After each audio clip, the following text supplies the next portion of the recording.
Oh, good morning. It's another early start to the day. Ed and Fran are back, of course. So yeah, we're just parked at the beach, gonna head out, shoot sunrise. So let's go.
Just waiting for the sun to rise now, but I totally forgot to do my sunrise prediction because I was too busy trying to like scope for a competition.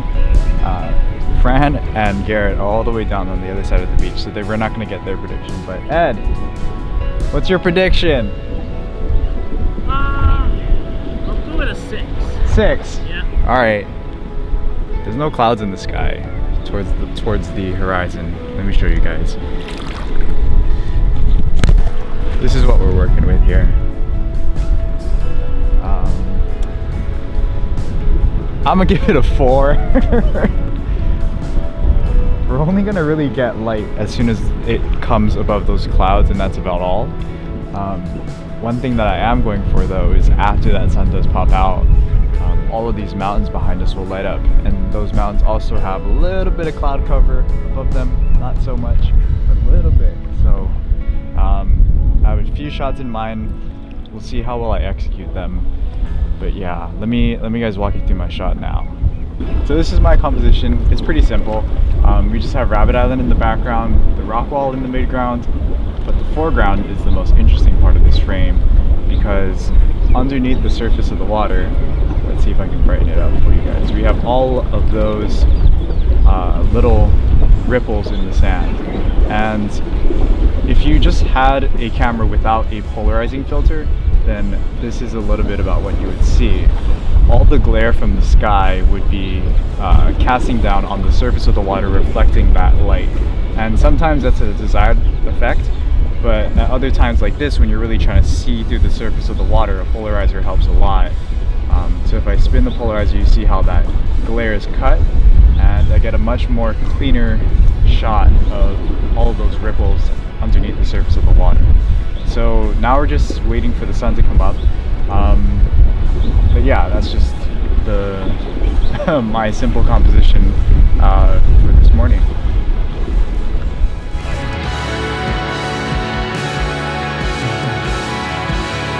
This part's about shooting here while my feet are inside the water is that every time I move,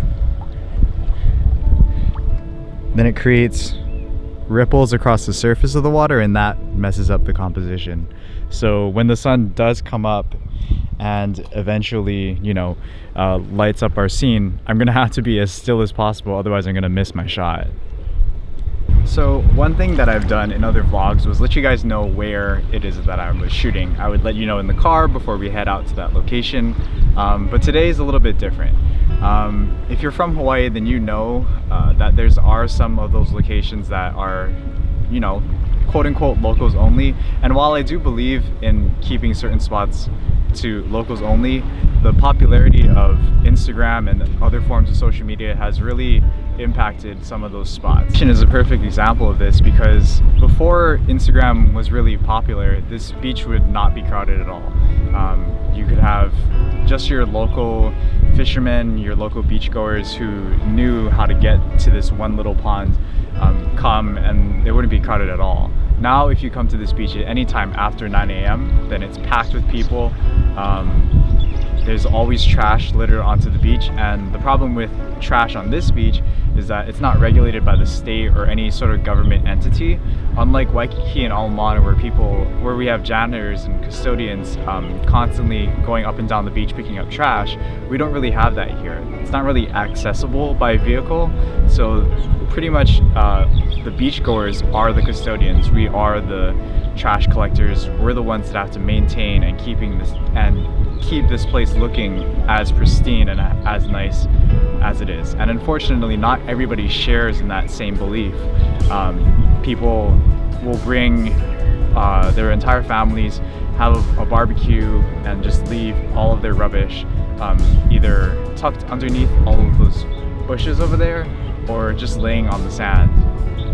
So it's unfortunate that it has to get to this point because I can never come and visit this beach anymore during midday because there's just simply too much people.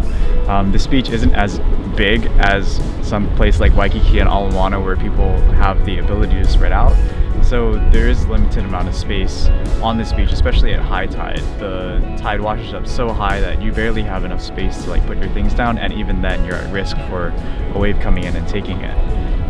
Additionally, another sad thing about this beach is that I can never really come here anymore, even at sunrise, without leaving with a bag full of trash. It's unfortunate that people aren't as courteous to the outdoors as they are to like somebody else's house. Like you wouldn't go to somebody's house and like just leave trash all over their couch or all over their furniture, right? So why are you doing the same thing to the outdoors? The outdoors are treating you as a guest by allowing you to be in these beautiful places, to allow you to have these beautiful experiences with your friends and your family. So why trash it? Why do you leave all your rubbish? Why do you not take care of it? And it's when certain locations that are prone to overcrowding and prone to all of the trash being left are blown up by social media, that's where a lot of us photographers and a lot of us creatives have to really step back and think about whether or not we're okay with sharing a certain location.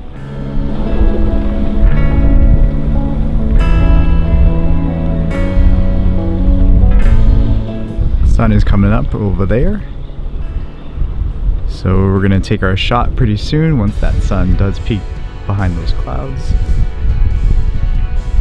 Where are those birds? There's those birds. There's the sun, just taking my shot now.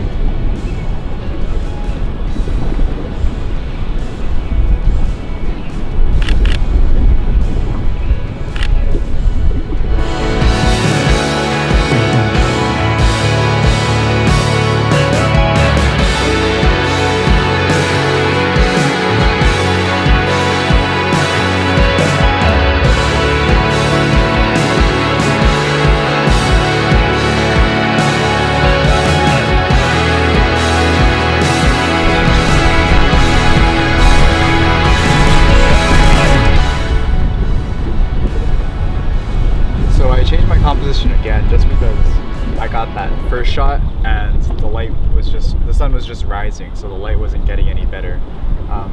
What I did do now is turn the camera and find a little bit more ripples to face and lead up to the mountain in the background. The only thing I'm waiting for now is for the light to actually cover the whole mountain and not just that one singular part of the palm trees. I am taking shots though every now and then just as the light changes, and yeah, I'll show you guys the best one.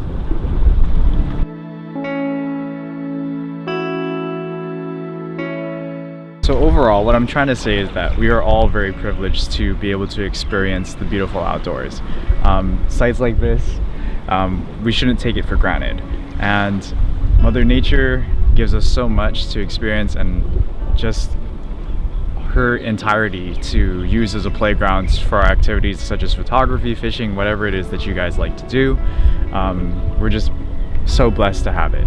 But there are issues and there are responsibilities that we as outdoor goers have to take responsibility of, and to really put those practices into action, like being very cautious about who you share the location with, in order to prevent damage to Mother Nature and to help take care of her as a whole. The moral of the story is to just be cautious about how and who you share your locations with.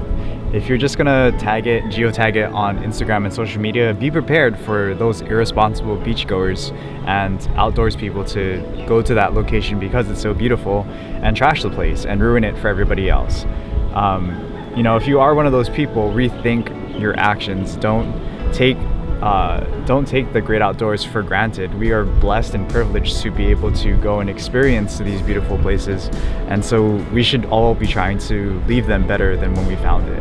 But for everybody else who already acts in a responsible outdoor manner, just be careful with how and who you share your locations with, because you never know who the person that you share your location with is going to share, who they're further going to share that location with as well.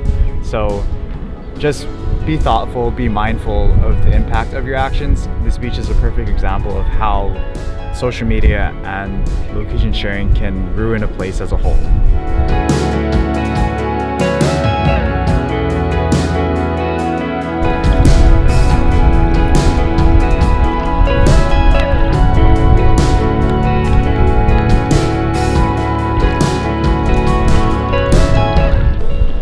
So did you get some good shots, Fran? No, I didn't get very good shots. What was your rating prior to?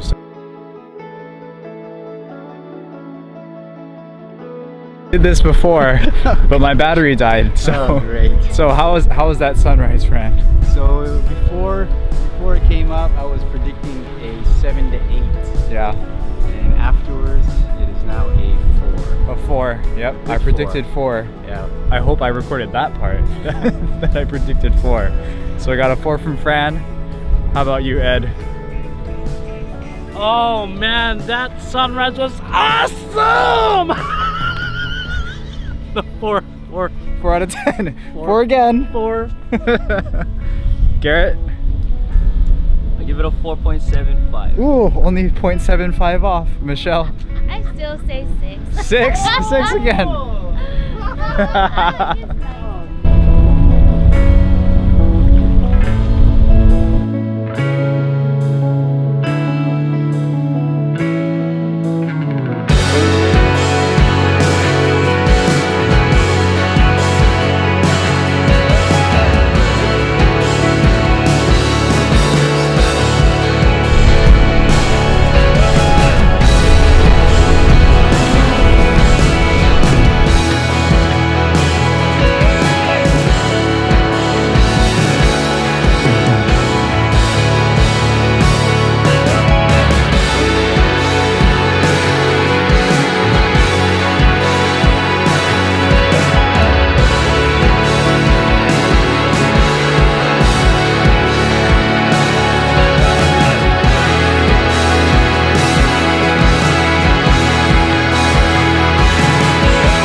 That's what I'm laughing at. Man, I need